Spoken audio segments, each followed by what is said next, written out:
విశాఖపట్నం దువ్వాడలో ఉన్న అగనంపూడిలో ఒక అక్క అత్తగారింటి ముందు ధర్నాకు దిగిందుల్లా.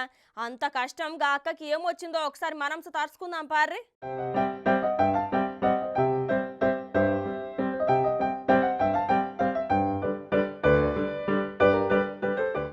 ఏంది ఏమో లొల్లైతున్నట్లున్నది. జనాలు పోలీసోళ్ళు బగ్గనే ఉన్నారు. ఏమైందో చూద్దాం పారే.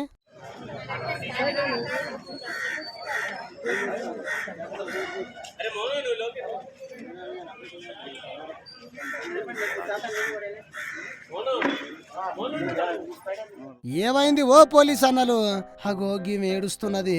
ఏమైందమ్మా, ఎందుకు ఏడుస్తున్నావు?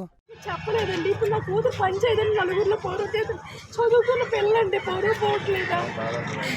ముగ్గురు కూతురుతో నేను ఎక్కడంటే ఎందుకంటే ఈ వయసులో పెళ్లి చేస్తున్నాను. నా పరిస్థితి పోలేక నేను 10 లక్షలు కట్టిన, 5,50,000 3 తులాల బంగారం సారికి రండి ఇచ్చి పంపించిన. నా ఇల్లు జాగా కూడా నా కొడుకు లేడు, మీకే రాస్తాను నా కొడుకులాగని చెప్పాను. కానీ ఆడేట్ చేశాడంటే లాస్ట్ మాకు రోడ్డు మీద తీసాడు. మేము ఎప్పుడు బయటకు రాలేదండి.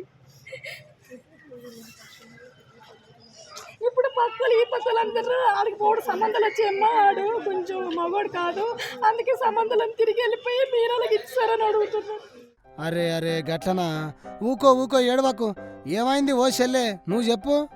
అంటే దీంతో మాట్లాడాలకు అంటే ఆ రోజు నైట్ ఏదో సాగు చెప్పి కింద పడుకునేవాడు. ఏంటండి ఈరోజు కింద పడుకుంటే బయట రారంటే లేదు, ఈరోజు కింద పడుకుందాం వద్దు అనేసి కింద ఉండిపోయి రీజన్ అడిగినా ఏదో రీజన్ చెప్పేవారు సార్. వారు నైట్ అంతా బయటికి వెళ్ళిపోయారు. ఏ 3 గంటకు ఏ 4 గంటలకు వస్తారు, రాత్రి అంతా ఎక్కడికి వెళ్ళాలంటే నీకు చెప్పాల్సిన నాకు లేదు అనేసి అడుగు. పెళ్ళంగా నేను అడగకపోతే ఇంకెవరు అడుగుతారు సార్? వాళ్ళ అమ్మ నాన్న అడగవసరం లేదు. వాళ్ళ అమ్మ నాన్న అడిగినా ఇలాగెళ్ళి అడగాలని చెప్తారు. పెళ్ళని అడిగితే నువ్వేందుకు, నీకేం చెప్పాలి, నీకే రైట్స్ ఉన్నాయని అడుగుతున్నా.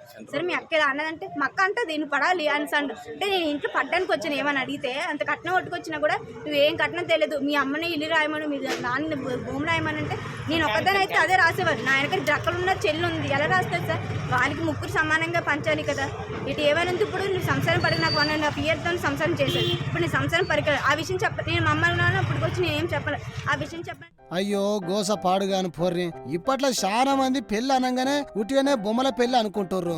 ఇద్దరు ఇష్టపడి అందరి సమక్షంలో పెళ్లి చేసుకొని తోడు నీడగా ఎంత ముద్దుగా కలిసిమెలిసి ఉండాలి చెప్పుర్రి. కానీ ఇప్పట్లో ఈ సినిమాలు చేయబట్టి ఏమన్నా అంటే డివోర్స్ అని స్టైల్ అంటున్నారు. ఇక ఈడ ముచ్చట ఏంటంటే అగనంపూడిలో మాకు న్యాయం చేయాలి అనుకుంటా అత్తగారింటి ముందు ధర్నా చేస్తున్నారు చట్టి రమ్య అలా చుట్టాలు.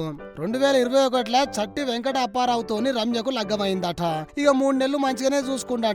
తర్వాత మెల్లగా వరకట్నం దెమ్మని కట్టుకున్నోడు అత్తమామలు ఆడుపడుచులు వేధిస్తున్నారట. మరి 3 నెలల దాకా మంచిగా చూసుకున్నోడు ఇప్పుడు ఎందుకు ఈ రమ్య అప్పారావుకు చెడైందంటే 2022లో ఆమె కిడ్నీ పాడవుడుతోని డయాలసిస్ చేపియాలంటే మస్తు తక్లీఫ్ అవుతుందట ఈ అప్పారావుకు. ఇక దాంతో నువ్వు నాకు వద్దు, విడాకులు కావాలి అనుకుంటా నోటీసులు పంపిండట.